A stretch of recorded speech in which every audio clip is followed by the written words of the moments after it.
পরিশ্রম করবা না, কষ্ট করবা না, এমনি মানুষ তোমাকে সম্মান করবে? এত সহজ? আমরা সবসময় বলি, আমরা একটা হাদিসের কথা, তকদির কখনো পরিবর্তন হয় না, কপালে যেটা আছে সেটা, কপালে যেটা আছে সেটা। অথচ আল্লাহ তাআলা কোরআনে বলেছে ওয়ালাইসা লিল ইনসানু ইল্লা মা সাআ। আল্লাহ বলেছে মানুষ ততটুকুই পায় যতটুকু সে চেষ্টা করে। এবং আল্লাহ তাআলা কোরআন আরেকটা আয়াতে বলেছে ইন্নাল্লাহা লা ইউগাইয়িরু বিকাউমি হাত্তা ইউগাইয়িরু বিআনফুসিহিম। আল্লাহ কোন জাতির ভাগ্য পরিবর্তন করে না যতক্ষণ পর্যন্ত ওই জাতি এবং ওই ব্যক্তি নিজের ভাগ্য পরিবর্তন করার চেষ্টা না করে। আর তুমি মনে করো চেষ্টা করবা না, এমনিই তুমি সফল হয়ে যাবা, তোমাকে মানুষ সালাম করবে, প্রণাম করবে? না, এমনি করবে না, তোমাকে এমনি কখনো করবে না। পরিশ্রমের কোনো বিকল্প নেই।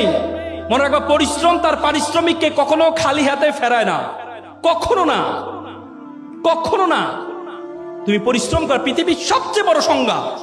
পরিশ্রমের কোনো বিকল্প নেই, পরিশ্রমের কোনো বিকল্প নেই।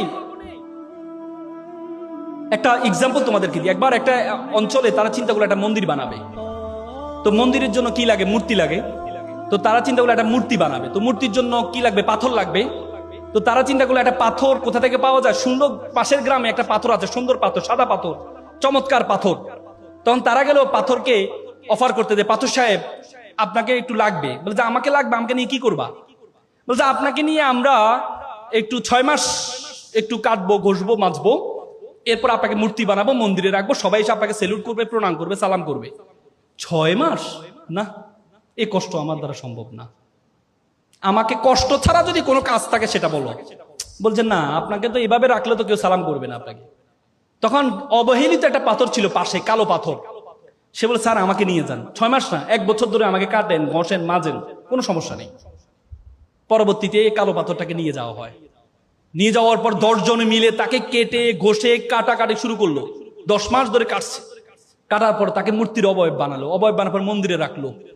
দেখা যায় সবাই এসে তাকে প্রণাম করছে, সালাম করছে, নারিকেলে পানি ঢালে। দেখলো তো বিশাল লাইন পড়ে গেছে নারিকেলে পানি। তারা চিন্তা করলো এই যে প্রত্যেকের হাতে একটা নারিকেল, এই নারিকেল যদি আমার দেয়ালে ভাঙে তাহলে আমার দেয়াল তো ফেটে যাবে। তখন তারা কি চিন্তা করলো, ওই পাথরটাকে একটা অফার দিয়ে দেখি, এখানে কাটা ঘষার কোনো কাজ নেই। তখন গেল সাদা পাথর সাহেব, আপনার একটা চমৎকার কাজ পেয়েছি। বলে কি কাজ? বলছে আপনাকে কাটবে না, ঘষবে না, মাজবে না, কিচ্ছু করবে না, শুধু নারিকেল ভাঙবে। খুব চমৎকার। 6 মাস? না, 6 মাসও লাগবে না, এখন থেকে কাজ শুরু। আপনার এখন থেকে আপনার কাজ শুরু, রেডিমেড কাজ।